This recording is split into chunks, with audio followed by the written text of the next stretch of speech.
technical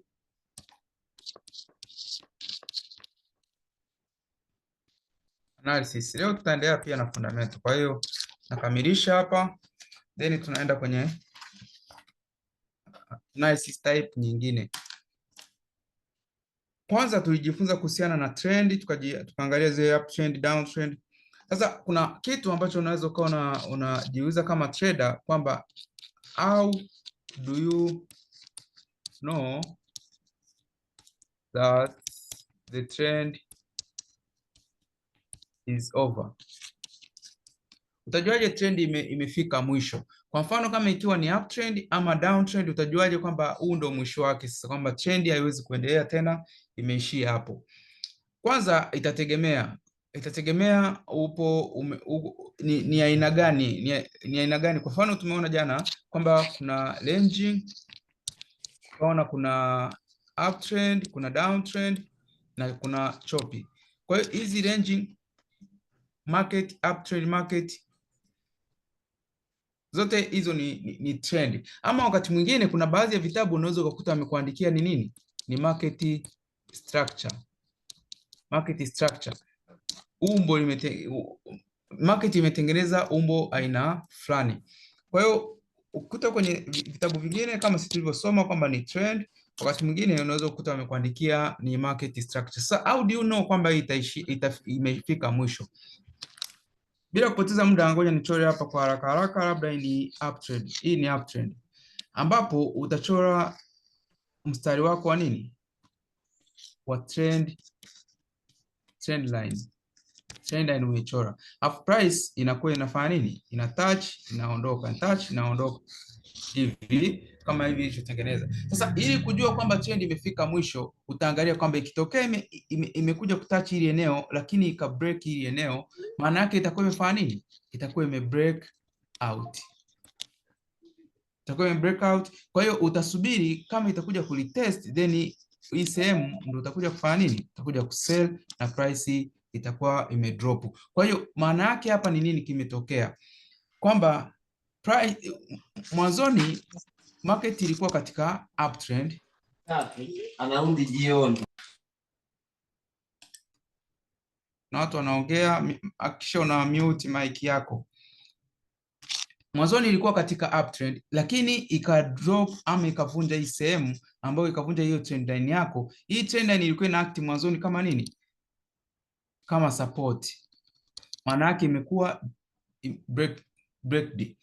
Price imevunja na ikaanza nini, ikatengeneza down trend. Kwa hiyo down trend hapo inakuwa imefanya nini, imeanza. Kwa hiyo njia moja hapo kujua kwamba trend of the market imeisha, ina maana utaangalia kwamba kama ilikuwa ni uptrend na ukachora huu mstari wako wa down wa uptrend ama wa trend line na ukawa break D, maana yake hiyo inakuwa confirmed kwamba hii uptrend imegeuka na kuanza downtrend. Kwa hiyo muda huo unatakiwa uanze kutafuta kama ni entry, ziwe ni za kufanya nini, ni za ku sell. Yani, kwa hiyo hii concept inafanya kote kote. Kama ungekuwa umetumia maybe support na resistance, maana yake nini? Kama market ingekuwa ikivunja hii eneo, ikibreak, kwa hiyo hii ilikuwa ni nini, ni ranging market ama sideway. Maana yake kama imebreak hii eneo, unakuwa confirmed kwamba sasa hivi sio ranging tena, sasa inaenda kutengeneza nini, kitu kingine. Inaenda kutengeneza ranging nyingine ambayo itahitaji uchore support nyingine kwa chini. Kwa hiyo unakuwa unaenda, kwa sababu market haiko static. Nikizungumza haiko static inamaanisha nini? Sio kitu ambacho kama dumu la maji ukiliacha sehemu hiyo hiyo inakaa hapo hapo, ama ukipaki gari yako sehemu basi inakuwa hapo hapo mpaka mtu mwingine aje kuiondoa pale. Lakini market yetu iko nini, iko dynamic. Dynamic ni kitu ambacho kinakaa kina move from one place to another. Kwa hiyo maana yake you need to adopt, unatakiwa uadapt mazingira nini ya soko, kwamba kadri soko linavyobadilika na wewe unabadilika kwa kufuata price ambako inaelekea. Pote unakuwa unaangalia fundamental, unaangalia technical, kote kote, lakini cha msingi inabidi ufanye nini? Uadapt mazingira ya nini? Ya soko. Kwa hiyo inapovunja hili eneo using'ang'anie kwamba kusema hii limekuaje. Hapana, just adapt new environment na uweze kutengeneza kitu ambacho ni nini? Ni kizuri zaidi. Sasa kwenye trend tunaona kwamba price inakuwa labda ikiwa uptrend inakuwa inatembea hivi inakuwa inatengeneza mwendo wa namna hii. Kuna maeneo mawili hapa ambapo tunaona kuna hili eneo hili eneo, haya maeneo hapa. Ukisikia trader anakuambia sasa hivi market ina retrace, kuna haya maneno yanaweza yakatumika retracement, maneno haya retracement ama pullback. Trader anaweza kukwambia sasa hivi market iko ina retrace. Unaweza usielewe retracement ni kitu gani. Retracement kwa mfano kama market iko katika uptrend kama hivi. Sasa inapoanza kurudi huku chini kama hivi, inapoanza kujivuta kurudi kuitouch ile nini? Ile trend line yako. Kama umeichora trend line, maana yake hii eneo ndio linaitwa nini? Retracement area ama retracement zone. Kwa hiyo mwingine anaweza akatumia hii neno kama pullback, kwamba market inajipull back to nini? To trend line. Kwa hiyo hili eneo lote linakuwa inaitwa retracement. Kwa hiyo ukisikia mtu anakwambia retracement maana yake ni nini? Anakuwa anamaanisha kitu kama hicho. Kuna msamiati mwingine ambao unatumika unaitwa consolidation. Hii ni consolidation. Maana yake consolidate, maana yake market inakuwa inafanya nini? Unaweza kukuta market inatembea labda ilikuwa katika uptrend kama hivi, alafu baadaye ikaanza kutengeneza kama chopi fulani before haijaenda tena wapi? Haijaenda tena juu. Kwa hiyo lile eneo ambao market kama imestruggle, sehemu ambako imestruggle, maana yake tunasema market inafanya nini? Ina consolidate. Maana yake eneo consolidation area huwezi kupata entry wala exit point. Inakuwa ni sehemu ambako ni kama market inavutana kwamba buyer and seller wanakuwa wanafanya nini? Wanavutana. Kwa hiyo haya ni maneno ambayo unatakiwa kuyaelewa vizuri kwenye market. Lakini wanapozungumzia msamiati mwingine ambao unasema reversal wanakuwa wanamaanisha nini? Kwa mfano trend ikiwa uptrend kama hivi, alafu umechora mstari wako wa trend line. Hii ni trend line umeichora. Price ambako inakuja kubreak, ikibreak ikaanza nini? Ikaanza kutengeneza uptrend, ikabreak ile trend line yako. Sasa hii sehemu ambako market imegeuzwa, imeturn kwanza nini? Kwanza ile downtrend, ndio tunasema kwamba market imefanya nini? Imereverse. Kwa hiyo tunaita hii ni reversal point ama reversal area. Kama trader unatakiwa ufahamu reversal ni kitu ambacho unatakiwa kukifahamu, kwamba mtu anaweza kuambia sasa hivi market inaona imereverse, lakini inakuwa reversal endapo kama imefanya nini? Imetoboa hiyo trend line yako na kuanza nini? Na kuanza trend line, na kuanza down trend. Hapo nadhani utakuwa umeelewa vizuri, lakini sehemu nyingine ambayo unatakiwa kugusia ni kuhusiana na hizi candlestick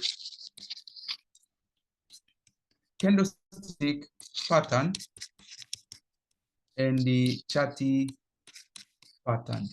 Sasa hizi hatuwezi kuzisoma zote, yaani tutapoteza muda mrefu sana hapa. Ninachokuomba hakikisha unapitia notes zake, unaangalia. Nitakapokuelezea hapa ukaelewa vizuri namna inafanyaje kazi, ziko nyingi sana, hatuwezi kusoma hapa darasani, tutapoteza muda ambao wakati mwingine tungeweza kutumia kwenye mambo mengine. Lakini nakuomba uchukue muda wako, tenga muda uweze kupitia ama kuzisoma vizuri. Tunapozungumzia candlestick pattern, niligusia jana nadhani, kama sio jana ama juzi. Candlestick pattern hii inakuwa ni candle moja moja. Kwa mfano kama hivi, hii ni structure ya candle. Huku ina wicks na huku juu ina nini? Ina wick. Sasa inaposimama kama candle moja, inaweza ikatengeneza umbo fulani ambalo mfano kama hivi. Hii candle nadhani mtakuwa mshaiona. Inatengeneza kama nyundo fulani. Maana yake ni nini? Huyu anasema na katakata sauti. Ni kwa watu wote ama ni kwake yeye? Tunaomba tusaidie, maana mimi sisikii chochote. Mpaka nyewe mnipe feedback. Ni kwake tu. Sawa. Kwa hiyo naomba angalie network yake iko vipi. Kwa hiyo hizi ni candle. Maana yake candle moja moja inaweza ikakupa taarifa fulani. Kwamba market sasa hivi inaenda kufanya nini? Inaenda kufanya kitu fulani. Sasa hapa nimechora. Kuna hii candle ambayo imesimama moja na kuna hii candle. Zote ni candlestick lakini zinatofautiana structure. Ile structure yake inatofautiana. Candlestick pattern inaweza ikasimama kama moja ama zikasimama zikiwa labda mbili mfano. Mfano labda ikawa hivi candle huku afu nyingine ikawa nini? Ikawa kama fupi fulani hivi. Ukakuta zote zimesimama sehemu moja. Sasa maana yake zikisimama hivi ama zikijipanga kwa structure namna hii zinaweza zikatoa nini? Taarifa fulani kwa nini? Kwa trader. Na ikisimama kama moja hivi inaweza ikatoa taarifa fulani kwa trader. Vile vile candlestick nyingine inaweza ikatoa taarifa fulani kwa trader. Sasa hizi ziko nyingi sana. Inabidi trader uende ufanye nini? Uzipitie. Notes zake zipo hata kwenye website kule nadhani zipo, ambayo candlestick pattern and chart pattern. Angalia zote na uweze kuzielewa. Tuanze na candlestick types. Nitakuelezea hapa then ili kurahisishia utakapoenda kusoma isiwe kazi sana. Namba moja ni reversal. Yes. Kuna mahala hapo nafikiri naomba unisaidie zaidi kupata uelewa. Yes. Kuna mchoro ulichora, sasa tu ushafuta muda, nilikuwa nakusikiliza kwa makini, sasa ushafuta. Ulichora ilikuwa ni uptrend fulani. Sijui unaweza ukachora uptrend hiyo kama inawezekana. Kuna mtu anazungumza, tunaomba nisaidie kuzima mic tafadhali. Kuna mtu ambaye mzungumza yeye. Ukizungumza huyu na mwingine nitamuona tu. Okay, sawa. Kwa hiyo fanya tuseme ifanye breakout hiyo candle hiyo breakout tuone. Ifanye mchoro huu, hii ndio trend Yes. Breakout. Ikabreak. Ikavunja. Okay. Rudi juu lakini usifike pale kwenye kwenye trend line yetu. Chola kwa kurudi juu ila usifike kwenye trend line yetu. Hivi. Ishie hapo alafu ushuke chini. Yeah. Okay. Sasa swali langu liko hapo mwalimu kwamba nitajuaje kwamba sasa imefanya reversal, kwa sababu haijakuja tena hapa kwenye nini? Kwenye tuite nini kwenye sehemu ya kwenye hii trend line haijakuja ikagusa moja kwa moja trend line, na mpaka hapa tuifanyie maamuzi kwamba sasa ni muda wa kuseli. Sasa hii namna ya kujua kwamba nitajuaje? Kwanza kuna vitu ambavyo vinaweza kukusaidia kujua. Kwanza unaweza ukajua kupitia fundamental kwamba ukajua, lakini tukiachana na fundamental kuja kwa eneo ile hapa kwamba nitajuaje, kwa sababu trader wanahitaji kwamba ukichora labda support kama hivi, anataka mstari uje uguswe ndo aweze kufanya nini? Kusell ama kubuy. Hata hapa anaweza akasubiri kwamba market ikapull kama haijagusa, anaona kama sio nini, sio sehemu entry ama sio confirmation kwamba huu ni muda wa kufanya nini, wa kusell ama wa kubuy. Unachotakiwa kufanya you should hii, usisubiri mpaka ije itouch hapa, kwa sababu kuna wakati mwingine inaweza ikatouch hapa afu kama ikapenetrate kidogo afu then ikashuka. Kwa hiyo utakiwi kuisubiri mpaka huu mstari wako uwe touched, kwa sababu kumbuka huu mstari ni mdogo, huko ni mwembamba sana. Price inaweza isifanye nini, isitouch. Kuna price nyingine unakuta ina touch, kuna nyingine haitouch. Kuna nyingine ina touch ina penetrate kidogo then ina drop kwenda eneo la chini. Kwenye upande kwa mfano kama challenge iliyopo, kama mtu ambaye ana trade currency pair ziko na drama sana. Yani ni kama mtu mwanaume anaye deal na Slay Queen yani ziko na drama nyingi sana. Lakini kama mtu ambaye ana trade Nasdaq, gold and US30 sometimes hivi vitu vinakuwa havipo hivi. Kama ikionyesha kwamba ikibreak inarudi juu mpaka ule muda ambao unakuja kutrade wewe kama confirmation yako, unakuta zile setup zimekaa nini, zimekaa vizuri. Lakini I will show you namna ya kuweka hizi buy limit, sell limit, nitakuja kuonyesha namna ya kufanya. Sio lazima usubiri mpaka huu mstari wako utouch ndio uweze kufanya nini, kusell. As long as tayari hii ishakuepo, hii retest ishakuepo, sasa unaikadiria kulingana na risk management unaotumia. Sasa risk management unaotumia, entry utakapochukulia na utakalculate na risk management yako. Tutaenda kusoma huko risk management na mambo mengine. Kwa hiyo unaweza ukacalculate, mwingine anaweza kaingilia hata hapa but akacalculate risk management yake, stop loss yake ataiweka wapi, take profit ataweka sehemu gani. Yote yanahitaji ni kama package fulani kuweza kufahamu, siwezi kuelezea moja kwa moja kwa hapa. Okay, asante mwalimu. Twende kwenye hizi chart pattern, candlestick pattern. Kwa hiyo candlestick pattern zimegawanyika katika types ngapi? Ziko 3 types. Ziko na types zake. Hii hapa candlestick pattern. Ya kwanza inaitwa reversal. Reversal namba 1. Namba 2 inaitwa continuation. Andiko wangu unaweza nisikilize tu, continuation kama ya muendelezo ile. Alafu namba 3 inaitwa neutral.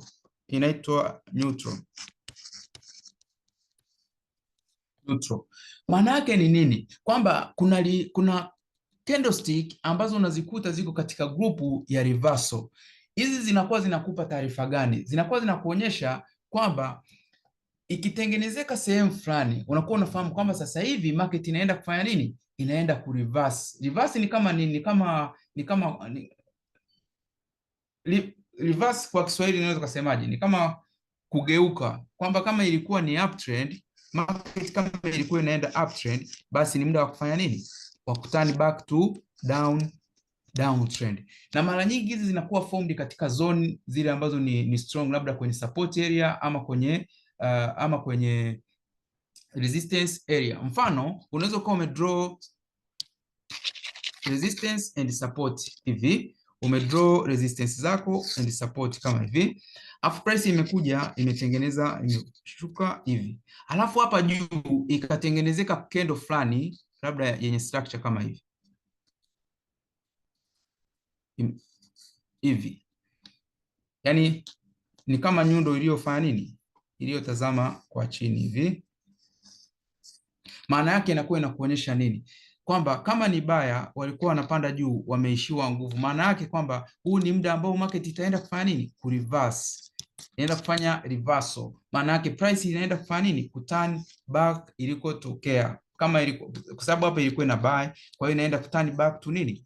To sell. Kwa hiyo unaweza ukaitumia kama confirmation fulani ambao unaitazama kwamba hii sehemu naweza nika buy ama nika sell, na mara nyingi zinakuwa formed katika zoni kubwa kama ni resistance ama support. Resistance ama support ndio inakokuwa fanya nini, inakuwa formed. Ama kwenye trend line eneo la juu unaweza ukaikuta hizi candlestick pattern ziko nyingi sana kwenye, tunapokuja kwenye upande wa nini, wa reversal utakutana nazo ziko nyingi sana. Kwa hiyo ukienda kwenye notes utaenda uangalie reversal candlestick zinafananaje, structure yake ikoje, na utaweza kuwa umepata picha fulani ambayo ni nini, ni nzuri, na utaweza kuelewa zaidi kwenye hayo maeneo. Tukija kwenye hii continuation inakuwa inamaanisha nini? Kwamba kama ilikuwa ni uptrend, mfano structure yako ama trend yako ni uptrend, ikitengenezeka candlestick pattern ambayo ni continuation, inakuonyesha kwamba hii trend itaenda kuendelea zaidi na zaidi. Kwa hiyo haiendi ku reverse. Kwa hiyo kama ilikuwa ni uptrend hivi, maana yake itaendelea kuwa nini? Kuwa uptrend zaidi na zaidi. Kwa hiyo you need to study hizo hapo uweze kufanya nini? Kuzielewa kwamba hii inahusu hiki, hii inahusu hiki. Uzuri kwenye website nadhani wameweka mchoro ambao ni nini, mizuri zaidi. Tukija kwenye neutral au wako both side. Yani ukikuta structure fulani ya candlestick ambayo ni neutral, inakuwa inaweza ikatoa signal ya kufanya nini, ya kubuy, lakini ikatoa signal ya kusell. Inaweza ikakaa sehemu kote kote, kwamba ikakuonyesha ikakaa huku kwenye kusell, ikamaanisha kusell, ama ikamaanisha kubuy, ama ikamaanisha continuation, ama ikamaanisha reversal. Inaweza ikakaa kote kote, kwamba sasa hivi hii inamaanisha reversal ama inamaanisha continuation.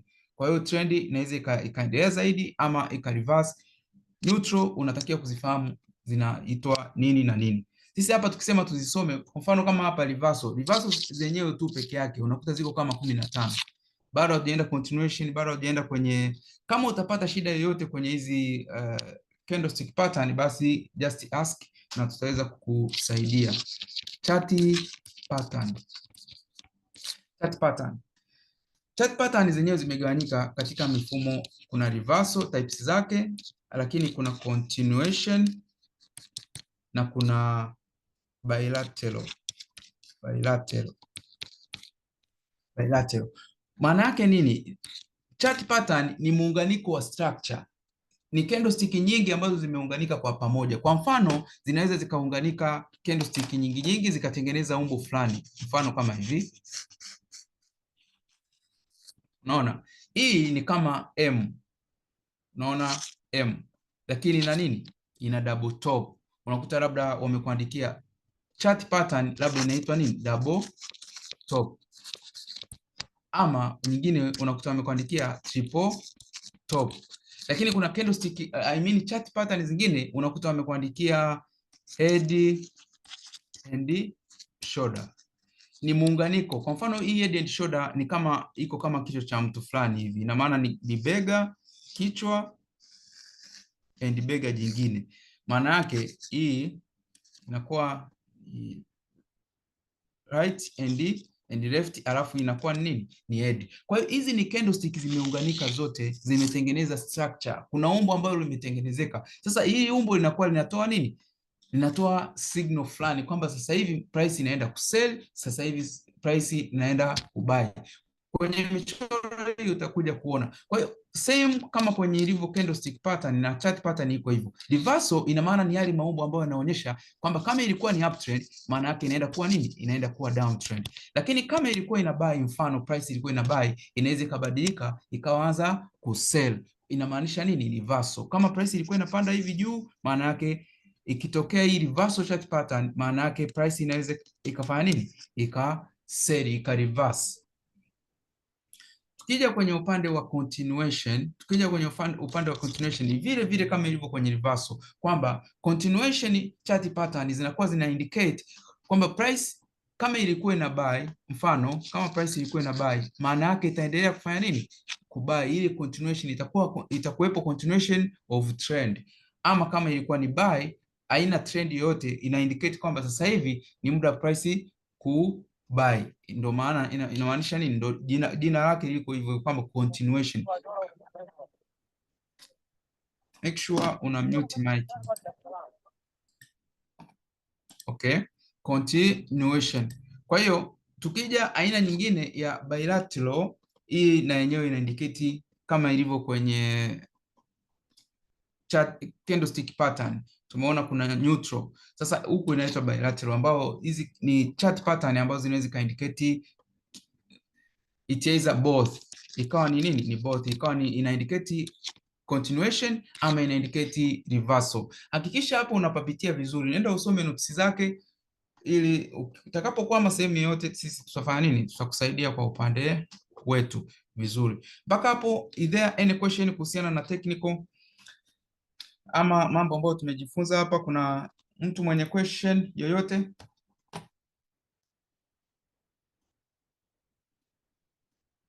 No question, eh? Okay, basi tuende kwenye topic nyingine. Kwanza kabla hatujaenda kwenye topic nyingine, unaona hapa technical, sijataka kufundisha mambo mengi sana kwenye technical kwa sababu tunafundisha yale mambo ambayo utaenda kufanya nini? Kuyatumia. Forex ina vitu vingi sana, mambo mengi sana ambayo wakati mwingine ni necessary. Na hapa mambo ambayo tumeyagusia ni zile concept ambazo huenda tukaja kugusia kwenye either kwenye Nasdaq ama kwenye gold ama kwenye USD 30. Kwa hiyo hatujataka kufundisha kila kitu ambacho kinapatikana labda kwenye technical analysis. Kuna vitu vingine unaweza kuwa umekutana navyo huko na usiwezi labda kuona hapa tumefundisha. Hapana, tumefundisha yale mambo ambayo unaweza kufanya nini. Huyu anasema unaweza kutuonyesha kwenye chati. Nikisema sasa hivi nianze kutafuta chati bilateral ama nikuonyeshe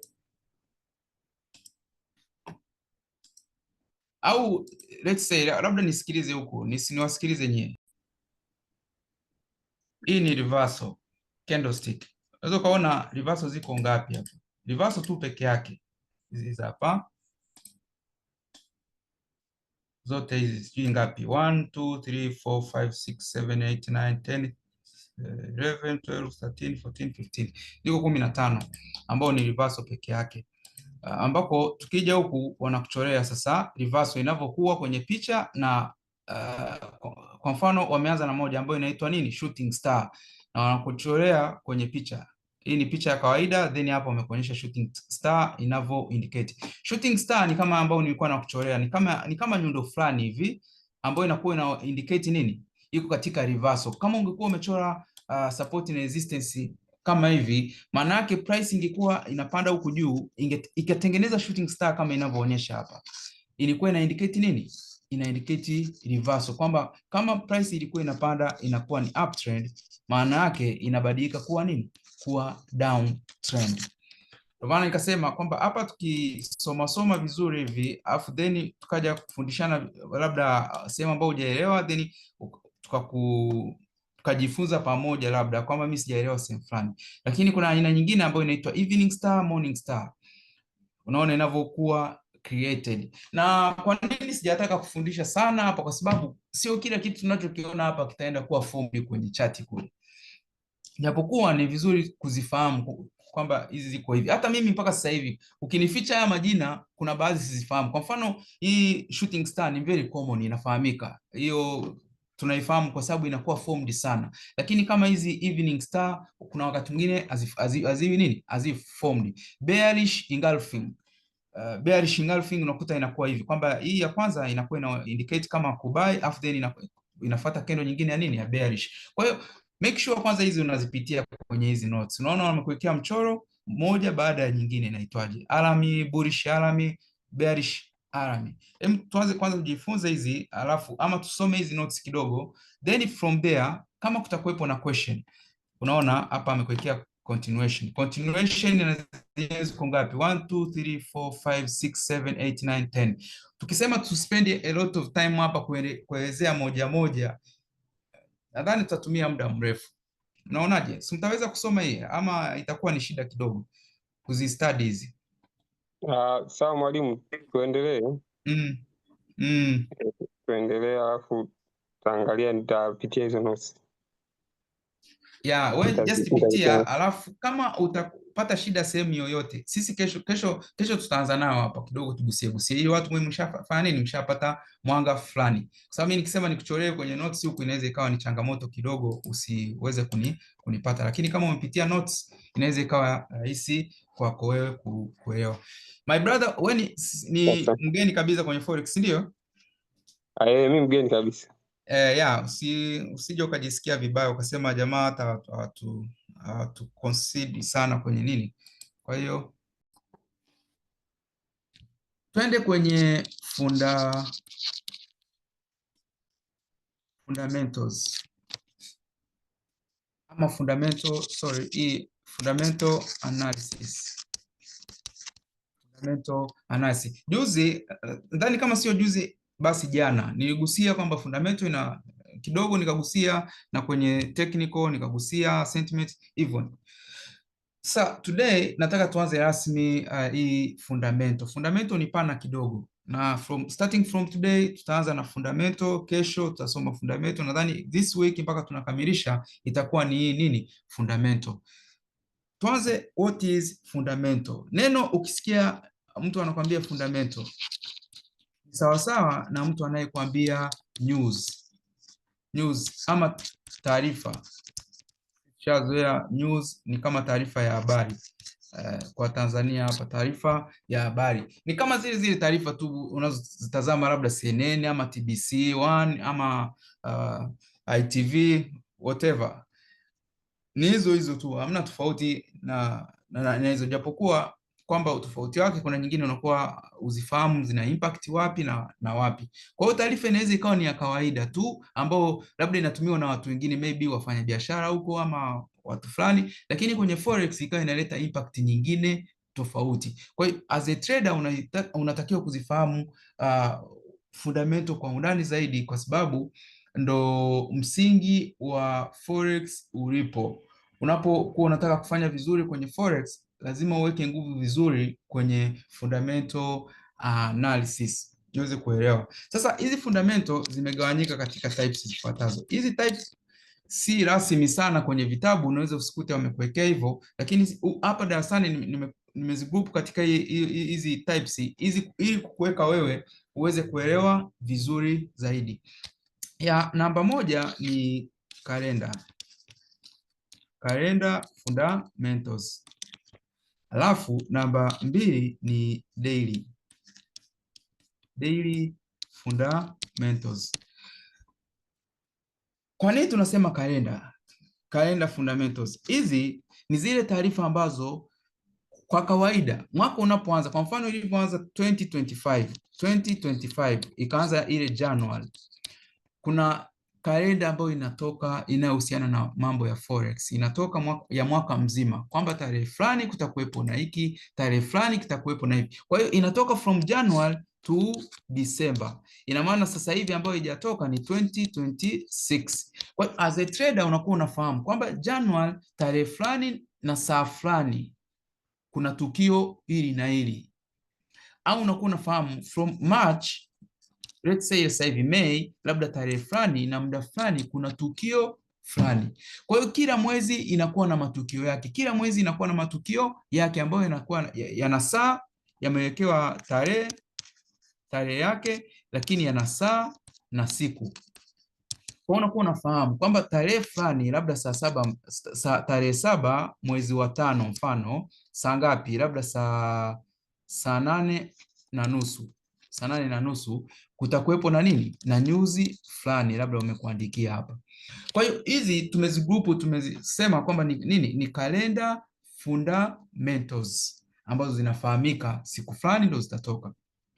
Lakini group number 2 ni daily fundamentals. Hizi ni news ambazo zinatoka kila siku ya Mungu, news zinakuwa zinafanya nini, zinatoka kila siku. Kuna news zinakuwa zinatoka, na hizo hazina kalenda, hazina saa, hazina dakika. Anytime news inaweza ikatoka, anytime news inaweza ikatoka. Kwa hiyo as a trader inabidi ufuatilie kwamba je, hizi news zinazotoka zinamaanisha nini kwa siku hiyo ninayo trade. Check you understand kwamba kama kuna taarifa inatoka, mfano labda kuna speech of nani, of president, mfano labda Donald Trump anaongea, na kuwa nafahamu kwamba hii speech anayoongea hawatokuambia kwamba ameongea kitu gani, you need to find it, ameongea kitu gani, na hicho kitu utakuja kukiinterpret kwenye soko kwamba kama ameongea taarifa habari kuhusu hiki, ametoa speech yake kuhusiana na kitu fulani, je, kitaleta madhara gani kwenye Nasdaq, ama kitaleta madhara gani kwenye gold, je, kitaleta madhara gani kwenye USD 30. Kwa hiyo as a trader unatakiwa kuwa mzuri kwenye maeneo yote mawili. Unahitaji kuwa kwenye kalenda na unahitaji kuwa kwenye fundamentals.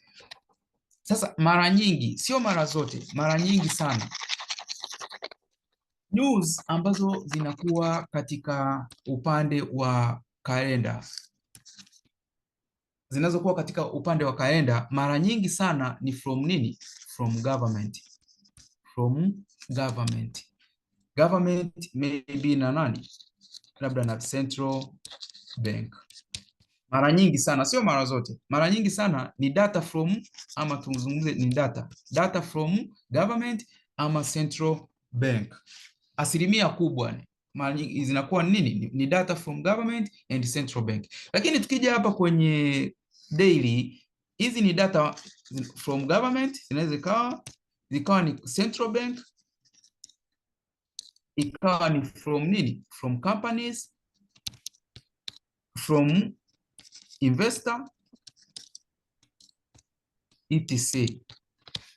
Kwa hiyo you need to pay attention kwamba kuna matamko ambayo yanaweza from government. Government inavyomaanisha kwamba ni matamko ya government, inamaanisha nini? Mfano anapokuwa anaongea president, hilo ni tamko la government. Lakini anapokuwa anaongea Federal Reserve, tutakuja kuona Federal Reserve ni nani. Huyu understand activities zake azitofautiane na governor wa Tanzania, yani wa BOT.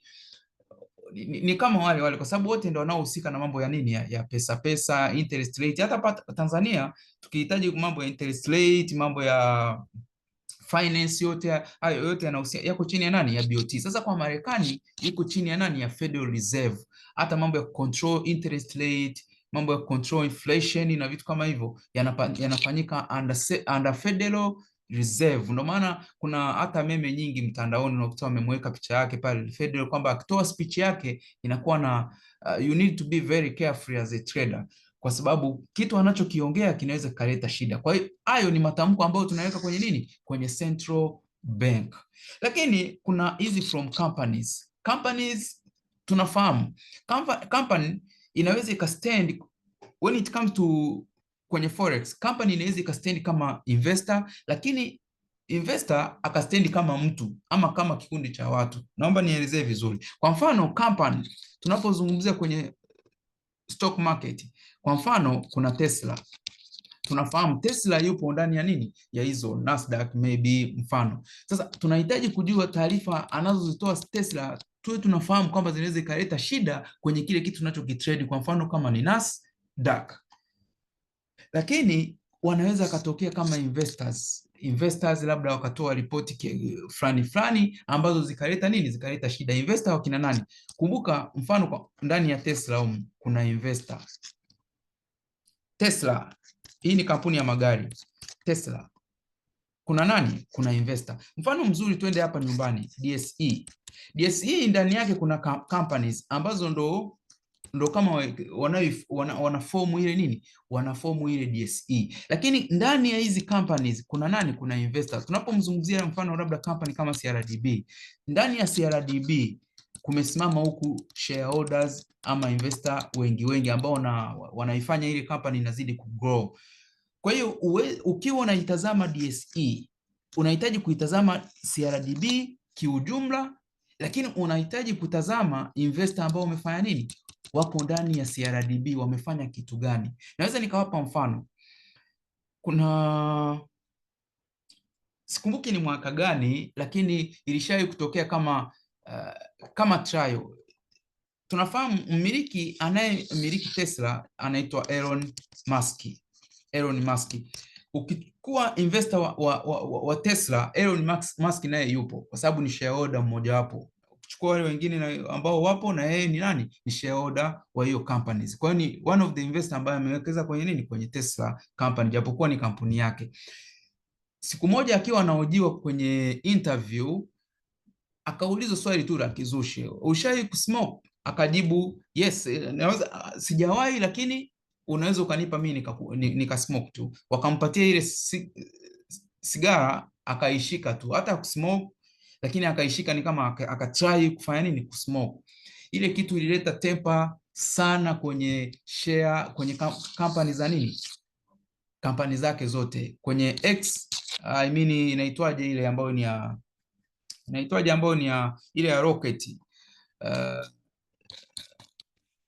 sorry, lakini kwenye Tesla shares zika drop kwa sababu ya kitu kama hicho. Investor amefanya kitu tu cha kawaida ambaye ndo anatazamiwa kama kioo. Unaweza ukajiuliza kwa nini shares zili drop? Kwa sababu gani zili drop? Watu wanakuamini vipi? Kama mtu unaenda kwenye kuvuta masigara, unakunywa mapombe, unafanya nini, tutakuamini vipi kukupa fedha zetu uweze kuwekeza kwenye kampuni yako? Maana yako hauko nini, hauko serious. Sasa haya ni mambo ambayo you need kuyatazama. Unatakiwa kuyatazama kwamba ni mtu mmoja sawa as Elon Musk, lakini anaweza kuleta impact kwenye stock market. Oh yeah, huyu anatuambia SpaceX ya SpaceX ambayo inahusiana na mambo ya nini, ya rocket kwenda kwenye sayari zingine na nini, zote share zake zikawa zimekorapsi kwa kosa ambalo alifanya la kushika tu sigara on media. Kwa hiyo kuna mambo mengine inabidi uyatazame as a company na mambo mengine inabidi uyatazame kama mtu mmoja mmoja, kwamba makosa anaweza akayafanya ama akafanya kitu kizuri. Tusizungumzie kwenye makosa tu. Huyo Elon anaweza akafanya kitu kizuri, akasemaje, labda tunataka kuimplement technology fulani kwenye magari yetu. Sasa tunafahamu kwamba haya magari yako ndani ya stock market, yanaweza yakaleta positive impact, labda yaka attract investor kuja kuwekeza kwenye Tesla. Tesla atakapopata kuwa na nguvu sana, anaweza akaleta impact kwenye nini, kwenye Nasdaq mfano, ama akaleta impact kwenye US 30. Sasa hizo impact inabidi tuzifahamu. Ndio maana tunasema kuna daily fundamentals ambazo unatakiwa uzifahamu. Maisha ya kila siku yanavyokuwa yanaendelea uyafahamu vizuri, yale matukio ambayo yanakuwepo uyafahamu vizuri. Ukishayafahamu vizuri, sasa unakuja una interpret kwenye soko la forex, na unajua sasa huyu hichi kilichofanyika natakiwa kufanya maamuzi ya kubai, ama natakiwa kufanya maamuzi ya kusell, ama natakiwa kufanya maamuzi, sitakiwi kufanya kutake any action. Kwa mfano kama sasa hivi kuna kitu kinaitwa nini, tariffs.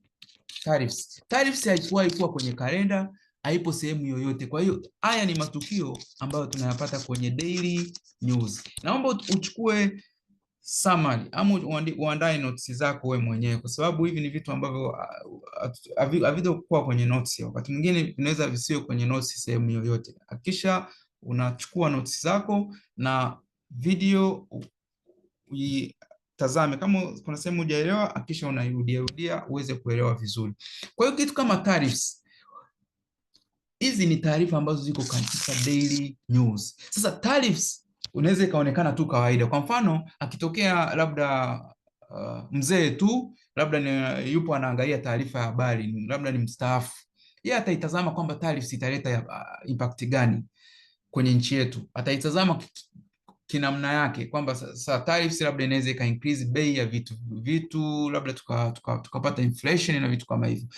But as a trader unatakiwa kwenda zaidi kwamba je, tariffs italeta nini kwenye market, itasababisha impact gani? Impact zitakuwa positive ama impact zitakuwa negative. So as a trader unahitaji kuzifahamu vizuri. Mambo kama hayo nadhani tutaenda kusoma vizuri in deep. Sasa hivi hapa nakuonyesha introduction jinsi ilivyo. Kwa hiyo make sure una pay attention sana when it comes to fundamental, kwa sababu ni masomo ambayo tunaishi nayo, na huwezi kutrade bila kufuatilia hizi fundamental.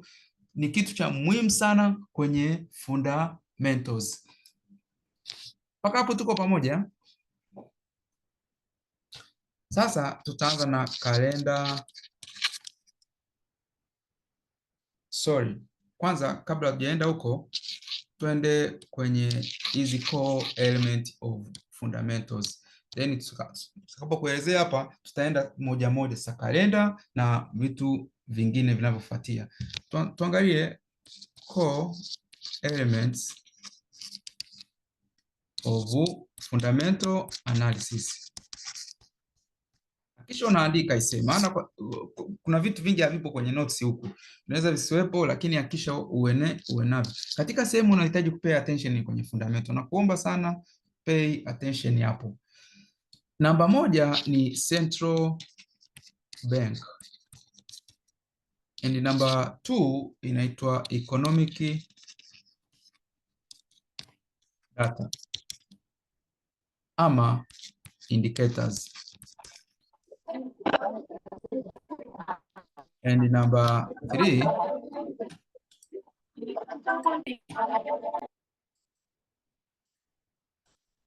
unmute mic. Number 3 inaitwa geopolitical factors.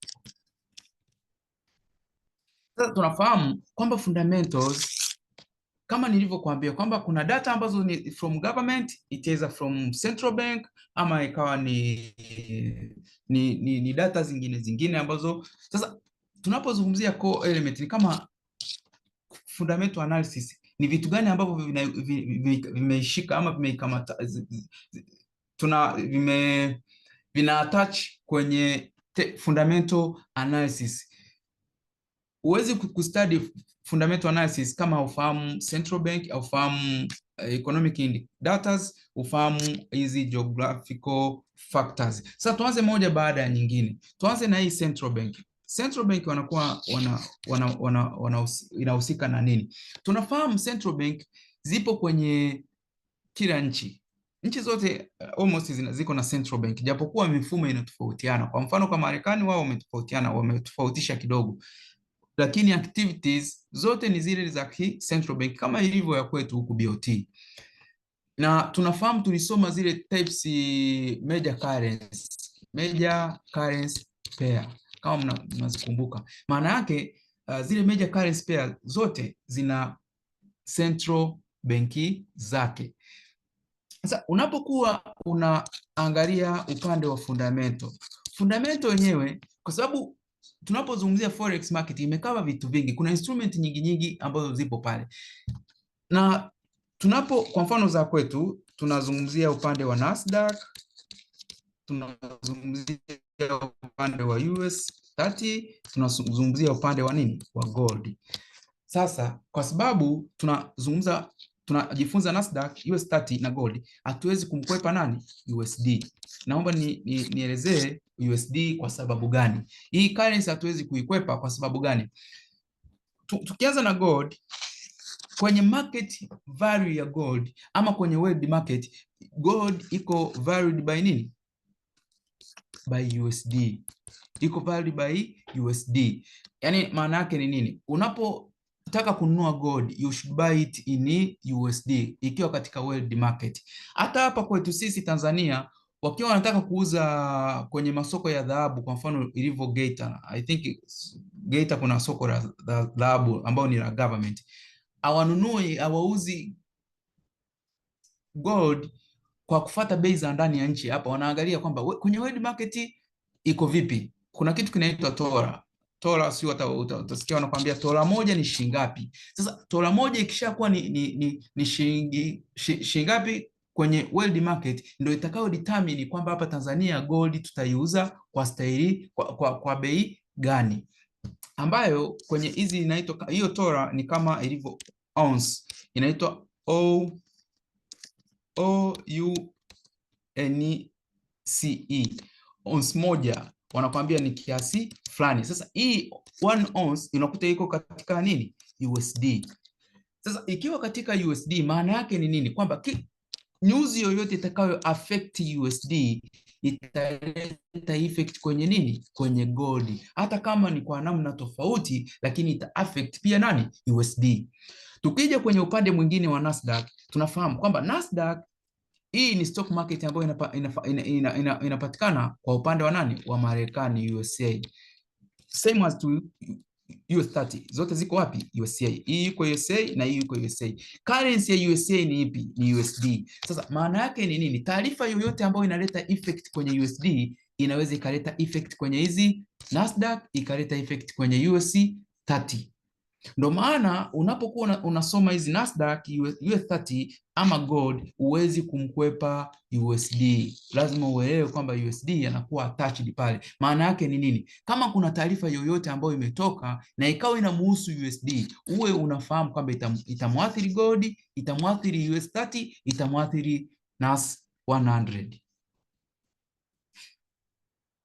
But ikitoka taarifa nyingine ambayo inamhusu USD, kwa mfano labda kuna pair nyingine inaitwa GBP JPY, hii taarifa haiwezi kuwahusu wao kwa sababu hii ni nchi nyingine. Hii ni UK, huu ni Japan. Kwa hiyo kama kuna taarifa inamhusu USD haiwezi kuwazuru wao. Kwa sababu gani?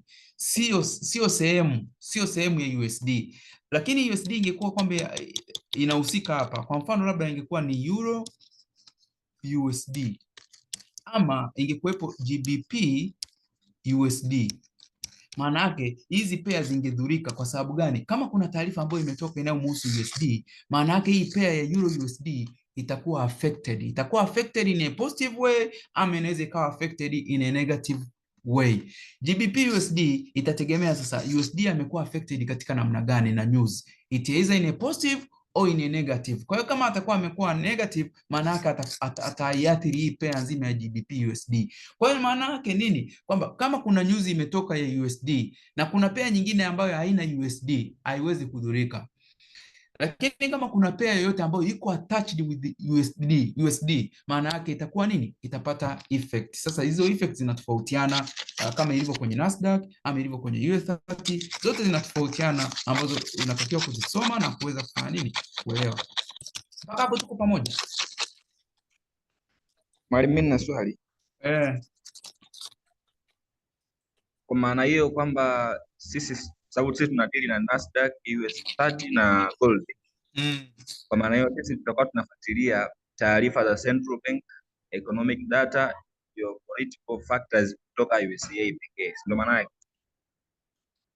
Ambazo zinamhusu nani? Zinamhusu USD. Zinaweza sio zinatoka USA lakini zikawa zinamhusu pia na USD. Okay. Kwa mfano, sawa. Kwa mfano sasa hivi naweza nikakupa mfano. China wameimplement tariffs kwenye bidhaa zote ambazo zinatokea USA kuja wapi? Kuja Asia. Nchi zote za Asia zimeimplement hivyo kwamba asilimia ngapi? 34. Tena wana mpango hadi wa kuongeza asilimia 34. Wana mpango wa kuongeza zaidi ya hiyo.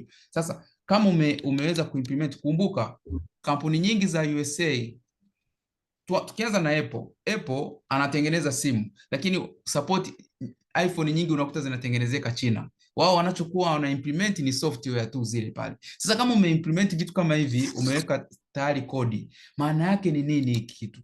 Companies nyingi zinaweza zikapoteza mauzo. Kama zitapoteza mauzo, itakuwa ni negative effect kwenye nini? Hata kwenye USD inaweza ikawa ni negative effect kwenye Nasdaq ama kwenye US30. Kwa hiyo hii news unayoitazama si lazima itokee Marekani, lakini inaweza ikawa imetoka nje ya Marekani lakini inamuattach nani? USD. Si inaeleweka hapo? Nimekuelewa mwalimu, nimekuelewa vizuri. Yeah. Yaani hivi vitu ni vyepesi endapo ukiamua tu japokuwa knowledge ambayo tunashare hapa sio ile knowledge ambayo ya mtu kukariri. Yaani unahitaji kuelewa kama mtu ambaye amefanya nini, unataka kuwekeza sehemu fulani. Na hii elimu ndio maana unaona watu wengi hapa Tanzania tunaikosa. Unakuta mtu anastaafu, anapewa pension milioni 200, anaenda kununua sui ng'ombe, sui vitu gani, sui mbuzi, which is hii ungeweza milioni 200 ukachukua milioni 150 ukawekeza kwenye stock market hapa Tanzania. Mwisho wa mwaka unapata 10% au 80%, whatever the case. Mwisho wa siku hii pesa yako inaendelea kuwepo, bado unaendelea kupata milioni 15 kwa kila mwaka unapata hilo gawio. Unaenda kuinvest kwenye vitu vya ajabu, mara sio mbuzi, sio vitu gani, which is stupid investment. Lakini kwa nchi ambazo zimeendelea, ukienda kwa mfano kama Marekani ina 63% ya watu wake ambao wako ndani ya nchi wote wamewekeza kwenye ETFs za Nasdaq, US30 ama kwenye stock market yoyote ile ambazo wapo huko kwenye companies na vitu gani. Ndio maana wao na hadi retirement asilimia kubwa wazee wa Ulaya, nchi za Ulaya, asilimia kubwa, fuatilia hata wewe, wengi wakistaafu wanaweza akawa wanasafiri ovyo, hawakai, wanakuwa wanaishuishu nyingi. Kwa sababu gani? Wao wanapostaafu hawafanyi investment kama za kwetu, very stupid. Mtu anaenda kununua vimbuzi, wao anastaafu anaenda kuwekeza kwenye stock market. Maana yake pesa yake inaendelea kuzaa, muda huo anaendelea kufanya nini? Kufanya issue zake kama kawaida. Na nadhani ni elimu ambayo tunahitaji kuwa nayo iweze kutusaidia sana. Hata BOT pale kuna wanauza vipande ambao inaweza ikakusaidia pia. Tayari una pesa nzuri ambayo you can invest ukapata milioni 50 kila mwaka au milioni 20 kila mwaka. Tofauti na hapo ukienda kuinvest sehemu nyingine unaweza ukapoteza hata ile nini kiasi ambacho umefanya nini, umekiwekeza. Knowledge ya namna hii mkiipata sehemu yoyote msiache kujifunza, kwa sababu knowledge unaweza ukajifunza sehemu yote. Na nashukuru darasa hili tuna watu ambao tayari mko maofisini, mko kwenye position nzuri, kwa wengine mko kwenye companies ambazo zinafanya vizuri, share za CRDB zinafanya vizuri, watu mmeajiriwa kwenye benki, amhangaiki na share, na wakati ungeweza hata kuwa unanunua hata share hata za 100,000 tu kila mwezi tu, kwamba kwenye mshahara wangu mimi ngoja ni just buy share za 100,000 tu, ni sacrifice tu hizo. baada ya miaka yangu 15 10 na ngapi, sijui CRDB itakuwa na malengo gani. Na uzuri nyie mko kwenye hizo taasisi, mnafahamu hadi malengo ya hizo taasisi, fahamu zitagrow kiasi gani, mnafahamu. Kwa hiyo pesa inakaa tu, unakuwa unafahamu kwamba after 30 years mimi nitakapo retire sitokaa nikahangaika kutafuta milioni 2 ama ngapi. Wakati mwingine unaiona ni ndogo hiyo milioni 2, lakini trust me, once you retire unaweza ukaiona it's a lot of money, kwa sababu hautokuwa na chanzo kingine cha kufanya nini, cha kuingiza pesa. Huko tusiende sana, si turudi hapa kwenye fundamental. Japokuwa tutapojifunza fundamental vitu vingi utakuwa umeshaanza kwa nini, kupata uelewa ambao ni mzuri. Tuanze na central bank. Central bank. Tunapokuja kwenye central bank, tunafahamu central bank ni mtengeneza kama sera. Anatengeneza sera mbalimbali zinazohusiana na mambo ya nini, ya finance. Yanahusiana na finance. Ukitaka control pesa yoyote kwenye nchi fulani, huwezi ukacontrol kupitia polisi ama kupitia TRA. You need to control through nani? Central bank. Kwa mfano hapa Tanzania ni nani? Ni BOT. Kwa hiyo hawa BOT wanaweza wakatengeneza sera fulani inayohusu fedha na ikaleta impact fulani kwenye uchumi wa nchi, ama kwenye taasisi fulani, ama kwenye company fulani. Kwa hiyo tunaweza tukaimplement sera fulani ambayo inaweza ikaleta shida. Kwa mfano interest rate. Central bank mara nyingi wanahusika na kupanga kwamba sasa hivi interest rate iwe ngapi. Wanazo factors ambazo wao wanaziangalia wao, hizo hatuzifahamu. Labda watu ambao wamesomea mambo ya uchumi mnaweza mkao mnafahamu, lakini wanazo data ambazo wanakuwa na deal kwamba sasa hivi kulingana na uchumi wetu ulivyo tunahitaji interest rate labda ya ngapi, labda kubwa, ama tunahitaji interest rate ndogo. Kwa hiyo inategemea na matumizi ya muda huo kwamba ni nchi iko katika mazingira ya namna gani. Nchi ambazo zimeendelea Ulaya, Amerika na Asia, asilimia kubwa wanacheza sana na hii interest rate, wanacheza nayo sana kwa sababu wanakuwa inaweza ikakusaidia ku attract investor, ama ikakusaidia ku grow zile company ambazo ni za ndani, ama ikakusaidia kwamba sasa hivi tunahitaji company za ndani labda ziwekeze nje ya nchi sana, tunafanyaje? Kwa hiyo unaweza ukacheza na interest rate, lakini wakati mwingine tunaweza tukasema tunahitaji kubana matumizi ya watu wetu. Hatutaki watu waendelee kuspend so much money kwenye unnecessary things, labda starehe na vitu vingine. Kwa hiyo tunaweza tukacheza na interest rate tukacontrol uchumi katika mazingira fulani. Mfano kama kipindi cha COVID, interest rate zilikuwa walikuwa wanacheza nazo sana. Nchi nyingi sana zilikuwa wanacheza na interest rate ili kuweza control uchumi katika kipindi kigumu. Kwa hiyo ile jinsi wanavyokuwa wanafanya mabadiliko ya interest rate, itaweza wanaongeza ama wanapunguza. Sisi kama trader tunahitaji kujua kwamba je, wakiongeza interest rate kwenye Nasdaq inatokea nini? Wakipunguza interest rate kwenye Nasdaq panatokea nini? Lakini je, wakiongeza interest rate kwenye gold ni kitu gani kinatokea? Wakipunguza interest rate ni kitu gani kinatokea kwenye gold? Ama wakiongeza interest rate kwenye US30 ni kitu gani kinatokea? Je, wakipunguza kiasi gani, kitu gani kinatokea? Lakini pia ikitokea interest rate ilikuwa ni 7.5 na mwezi unaofuata ikaendelea kuwa hiyo 7.5, ni kitu gani kinaenda kutokea kwenye Nasdaq ama US30 ama kwenye gold? Vitu vyote hivi inabidi uvifahamu. Ndio maana tunasema central bank ni wahusika wakubwa kwenye upande wa technical, fundamental analysis. Sasa nataka nikupe central bank ambazo unabidi uzitazame, central bank ambazo unatakiwa kuzitazama. Hasa hapa tumeangalia nini? Zile major currency pair. Nadhani mnazikumbuka. Sasa hapa mimi nakujazia zote central bank ili uweze kupata mwanga mzuri, kwa sababu inaweza ikakusaidia hata kupata taarifa kwenye currency pair zingine. Kwa mfano kuna ya USA inaitwa Fed ama kirefu chake ni Federal Reserve Bank. Federal Reserve Bank hii kwa upande wa wapi? Wa USA. Lakini tukija aina nyingine ambayo kwa upande wa Europe inaitwa ECB.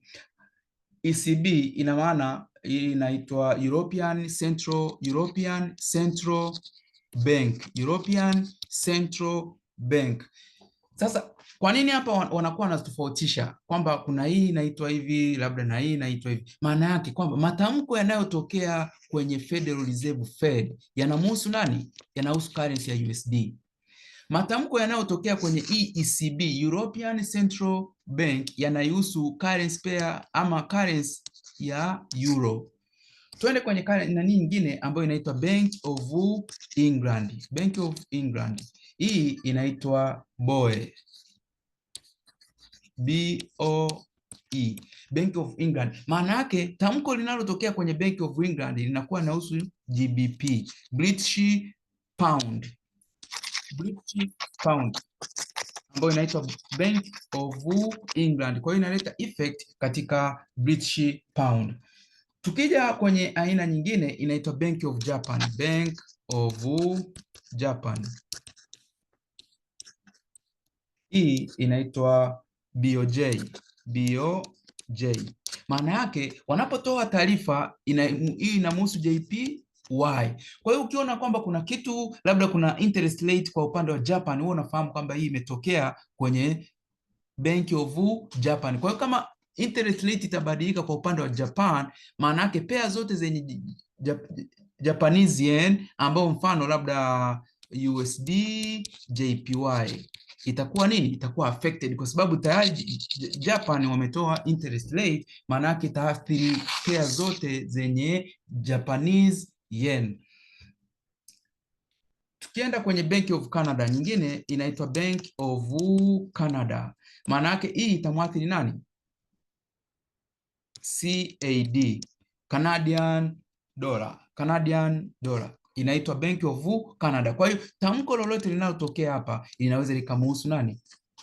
CAD. Sasa hapa ndo tunatakiwa kuwa makini. Tunafahamu kwamba Canada, kwanza tujikumbushe, who is the largest exporter kwenye upande wa gold? Nani exporter? Nchi gani ambayo ni exporter mkubwa kwenye upande wa gold ama oil?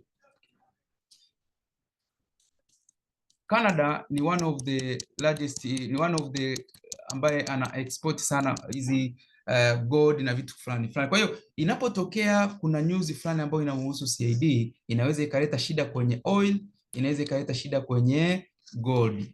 Au teach you vizuri, tutaenda kuona. Kwa maana hizi nakuwekea hapa ili uweze kupata mwanga mzuri. Canadian ama Canada wakati mwingine wanahusika sana kwenye upande wa nini? Wa gold. Kwa hiyo anything might happen kwenye ambacho kinaweza katokea kwa upande wa Canada kinaweza kaleta shida pia kwenye gold price ama oil price. Tuende kwenye aina nyingine ya bank inaitwa Bank of Australia. Hii inaitwa Reserve Bank of Australia. Reserve Bank of Australia. Hii inamhusu nani? AUD. Australian dollar. Australian dollar. Tuende kwenye aina nyingine inaitwa Reserve Bank of New Zealand. New Zealand. Reserve Bank of New Zealand ambayo inaitwa RBNZ. Sorry, hii D haipo, inaitwa RBNZ. Hizi ni news ambazo, kwa hiyo ikitoka interest rate itakuwa inahusu nani? NZD. Mtu anaye trade interest rate ya New Zealand anakuwa katika mazingira mazuri, huwa ina move sana market ya New Zealand. Lakini kwenye sisi kwa USD haituhusu, huwa haileti impact huko. Lakini kwa mtu ambaye ana trade labda pair ya NZD USD atapata movement ambayo nini? Ni kubwa sana. Ama pair yoyote ambayo inakuwa na NZD kama watatoa interest rate italeta impact. Lakini ya mwisho inaitwa Swiss National Bank. Hii ni benki ya Uswizi, SNB, Swiss National Bank. Kwa hiyo unaweza ukaona mpaka hapo tumepata central bank ziko ngapi? I think ziko 7 mpaka sasa hivi. Lakini sisi tunazo focus sana ni huyu anaitwa nani? Federal Reserve. Federal Reserve ni mtu ambaye anaogopeka sana. Yaani kwenye mambo ya forex market, cryptocurrency pia anaweza kaleta effect huko, kwenye stock market pote akitokea akawa anatoa speech, even the investors, banks na watu wengine, hedge fund, wote wanakuwa wako very very active, kwa sababu tamko lake moja linaweza likageuza market na kuifanya ikawa katika hali ambayo nini si nzuri, ama ikawa katika mazingira ambayo ni mazuri. Na uzuri wa sisi trader, we make money kwa kusell, kutengeneza pesa kwa kubai. Lakini inapotokea kwa investor wao katika upande mmoja. Kwa mfano watu walio investi kwenye share, mfano wameinvesti kwenye share labda za Tesla, inapotokea zile share zika drop thamani yake, investor anapoteza. Lakini sisi tunaweza tukaiseli Tesla na bado tukaendelea kutengeneza nini faida. Kwa hiyo wakati mwingine mimi naweza nikasema kwamba trader tuko katika mazingira mazuri, japokuwa sisi trader kwa sababu ya kutotaka kupata taarifa nyingi, wakati mwingine tunawaza pesa za hapo na hapo, wakati mwingine hatuna taarifa za kutosha. Kwa hiyo unakuta sisi tunajikuta tuko katika hali ambayo ni sio nzuri zaidi kama investor, kwa sababu investor wao kiinvest wana project kwa muda mrefu, mwaka mmoja, miezi 6, miaka hata 10, wakati mwingine miaka hata 30 years. Mtu unakuta amewekeza kwenye labda stock market ama amenunua share sehemu fulani, kila mwaka anaendelea kupata profit hivyo. Na uzuri hizi companies za Marekani nyingi zinafanya vizuri, kwa sababu ukiangalia ni kama vile zimetawala kote duniani. Tukizungumzia Facebook, tukizungumzia Tesla, tukizungumzia iPhone, tukizungumzia Google, hizo zote ni company ambazo ni very very giant duniani kote, zinafanya vizuri. Kwa hiyo ikitokea watu wamewekeza mle, asilimia kubwa ndio maana unaona watu wanaretire vizuri wakiwa na afya nzuri, kwa sababu hizi fursa wanafanya nini, wanazifahamu vizuri. Kwa hiyo central bank inahusika katika mazingira ya namna hiyo, kucontrol interest rate, lakini wakati mwingine inaweza ikadili na inflation. Hii ni mfumuko wa bei. Sasa tunaweza kucontrol vipi mfumuko wa bei? Tunaweza kucontrol mfumuko wa bei kutokea kwenye interest rate, kwamba tukajua tukipunguza interest rate mfumuko wa bei unaweza ukapungua, ama tukiongeza interest rate mfumuko wa bei unaweza ukapungua. Kwa hiyo interest rate inayokuwa decided by central bank inaweza ikaleta effect kwenye inflation report. Kwa hiyo as a trader inabidi ufahamu kama mwezi huu mfano kuna interest rate, ni mfano labda kuna interest rate labda imeongezeka kwa 0.75 mfano, inabidi ufahamu kwamba next month kama watatoa inflation report unatakiwa ustudy sasa hii interest rate iliyotoka itaathiri vipi the next inflation, kwa sababu inafahamika kwamba interest rate labda ikiwa kubwa inaweza ikasababisha inflation labda ikawa kubwa, ama inflation report ikiwa kubwa inaweza ikasababisha interest rate ikiwa kubwa labda inaweza ikasababisha inflation kuwa chini. Kwa hiyo inabidi ufahamu ili utakapokuja kufanya decision za kutrade uwe na majibu ambayo ni sahihi. Hata kama yatabadilika basi yeye badilike kivyake, lakini wewe unakuwa katika safe side. Paka hapo tuko pamoja. Sasa usiniulize ni namna gani nitainterpret hizo si inflation na nini. Hapa hii yote ni introduction. Bado tuko mwanzoni mwa nini? Ni introduction hizo. Nataka nikuonyeshe tu benki wanadili na hiki na hiki basi, lakini tutaenda moja baada ya nyingine. Na utaweza kufahamu inflation unaitrade vipi, interest rate unaitrade vipi, taarifa unazipata wapi, yote haya nitaenda kuonyesha. Nataka haya mambo ambayo nimekuelezea kidogo hapa. Tuko pamoja kabla sijaendelea? Tuko pamoja mkuu. Sawa. Twende kwenye upande wa economic indicators. Mimi akishajibu mmoja naamini watu wote tuko sawa. Kuna wadada wanachelewaga kuandikia hapo kwamba mimi naelewa ama sielewi, tuweze kwenda pamoja. Economic indicators ama economic data. Hizi ni economic ambazo ni data ambazo from nani? Zinaweza ikawa ni from government ama ikawa ni from nani? Central bank. Ama ikawa ni sehemu labda from companies. Zote inatakiwa kufanya nini? Kuzifahamu. From government ama ikawa ni from labda central bank na sehemu nyingine. Kwa mfano kuna data ambazo zinatoka ambazo labda ni GDP, gross domestic product, GDP ni sehemu ambayo unaweza ukameasure ile strength of the economy ya nchi. GDP kwa Kiswahili tunaweza kusemaje? Inaitwaje kwa Kiswahili? GDP, gross domestic product. Hii tuna measure uchumi. Mtu anaweza kuuliza hii GDP ya Ethiopia ni ngapi? Kwa hiyo ukishaifahamu unakuwa ushajua hawa hata currency yao haina nguvu. Hawa uchumi wao ni wa kawaida tu. Sio pato la taifa. Ni nini? Pato la taifa. Pato la taifa. Asante sana. Pato la taifa lina affect vipi? Unaweza ukatuelezea kidogo kwamba ukijua linaweza kukusaidiaje? Unaweza ukajuaje uchumi wa nchi ni dhaifu ama ni mzuri kivipi? Kama unafahamu brother, kidogo. No, hapana. Sina uelewa mkubwa sana. Haya, sawa. Kwa hiyo brother ametuambia pato la taifa. Tunaona hapa hata Tanzania wanatusomeaga pato la taifa, sio limepanda sasa hivi, sio limeshuka na vitu kama hivyo. Pato la ndani la taifa. Kwa hiyo unaweza ukajua kupitia GDP. Sasa hii GDP report wanavyozitoa hizi ziko katika economic data, performance ya nchi.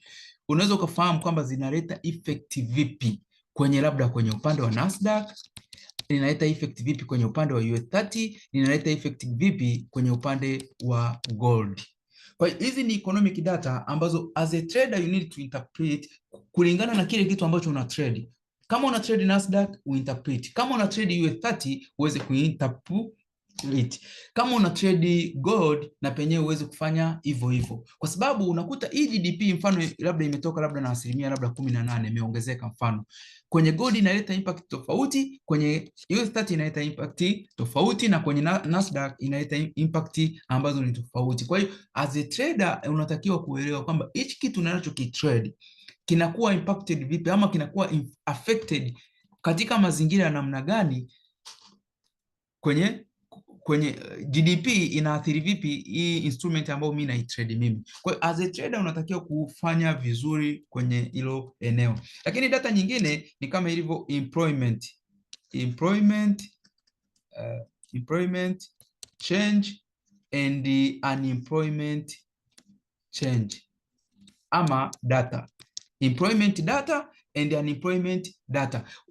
Rate ya watu kuajiriwa na rate ya watu ambao hawajaajiriwa ni ngapi? Sasa hizi ni ripoti ambazo huwa zinatolewa. Marekani wanakuwa wanatoa na nchi nyingine labda New Zealand wanatoa, Australia wanatoa hizo data, lakini kwa sababu sisi tumebase na USA kwa ukubwa, ina maana tunaangalia data zinazoleta effect kwenye upande wa USD. Tunafahamu USD ikiwa affected, gold itakuwa affected, US30 itakuwa affected na Nasdaq itakuwa affected. Kwa hiyo employment ikiongezeka madhara yake ni nini kwenye Nasdaq, ama employment inapopungua madhara yake ni nini kwenye US30. Unemployment rate, kwamba tukiwa na watu ambao hawajaajiriwa, taifa limejaa watu ambao hawajaajiriwa wengi, madhara yake ni nini? Lazima ufanye interpretation kama trader, ufahamu kama na trade gold madhara yake ni nini, kama na trade US30 madhara yake ni nini. Haya ni mambo ambayo unatakiwa kuyafahamu vizuri ili yaweze kukusaidia unapokuwa na trade, uweze kufahamu kwamba sasa hivi natakiwa nichukue maamuzi gani. Sisi na investor tunazidiwa tu kitu kimoja, kwamba wao wanatazama kwa ukubwa sana, sisi tunawaza pesa.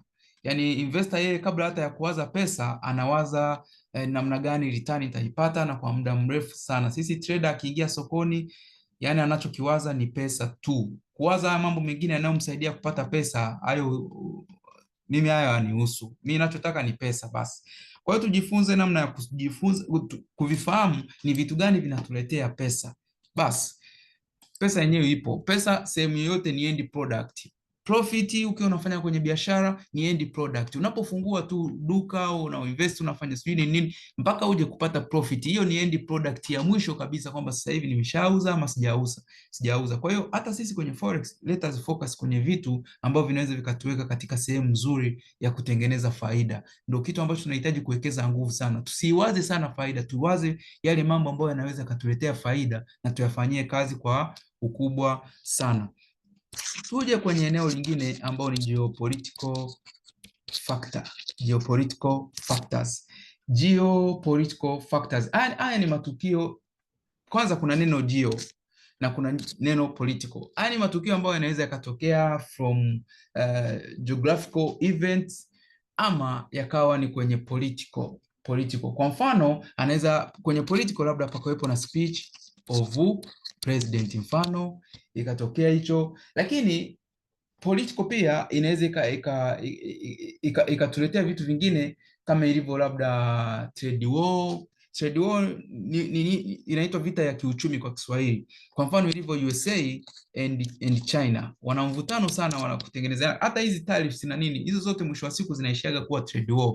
Kila taifa lenye nguvu linapenda kutengeneza sera zitakazoifanya inaendelea kudominate. Sasa kwenye kutengeneza zile sera wanajikuta wanashakuwa na vita ya kiuchumi kwamba ni nani awe bingwa, ni nani awe bingwa. Sasa hiyo ndo ina lead to trade war. Sasa ikizaliwa trade war, maana yake kwamba as a trader unatakiwa kufahamu hii trade war ina madhara gani kwenye kitu unachokitrade.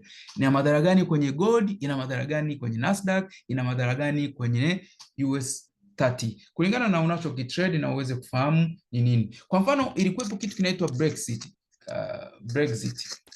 Hii ya umoja wa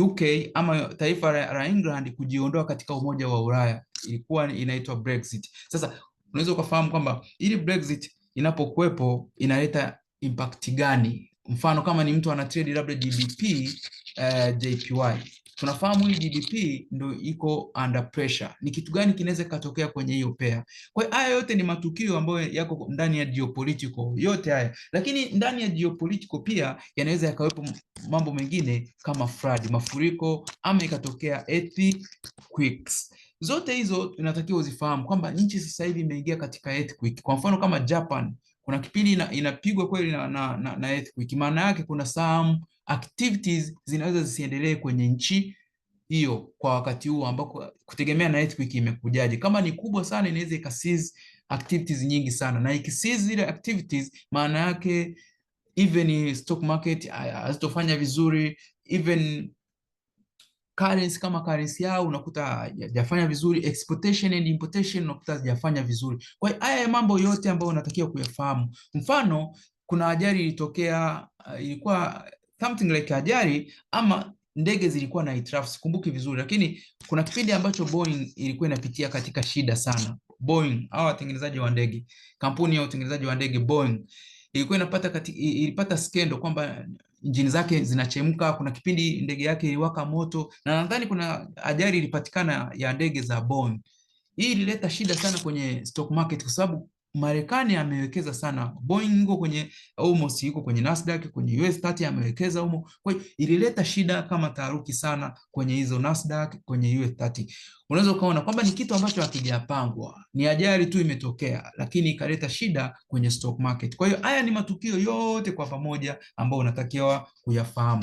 Sasa mambo yote tuliyosoma hapa, mtu anaweza kujiuliza, yani siku moja hiyo inaweza ikatokea ajali, inaweza central bank wakatoa announcement, ikatoka economic data, ikatoka labda kitu fulani. Haiko hivyo. Kila siku inakuwa na mambo yake, japokuwa kuna siku ambazo ziko busy. Unakuta siku hiyo hiyo kuna news ambayo imetoka kwenye upande wa economic data imetoka, lakini kuna wakati huo unakuta labda kuna announcement ambayo imetoka kwenye upande labda wa president, labda amezungumza kitu fulani. Kwa hiyo kuna siku na siku ambazo unakuta news kama zinagongana fulani hivi, zinakuwa nyingi ndani ya siku moja ama ndani ya wiki moja, zinakuwa nyingi. Lakini kuna wiki nyingine haiko busy. Ni kama tu maisha yetu ya kawaida, kuna siku ambayo unakuwa very busy, kuna siku nyingine unakuwa tu normal. Kwa hiyo usije kadhani kwamba kila kitu kinatoka ndani ya siku moja kila siku. Hapana. Na hizi zote hapa tunazungumzia matukio yote ambayo yako kwenye daily, yako kwenye funda, yako kwenye calendar news. Mpaka hapo naomba kama kuna question ama kama nimeeleweka vizuri, basi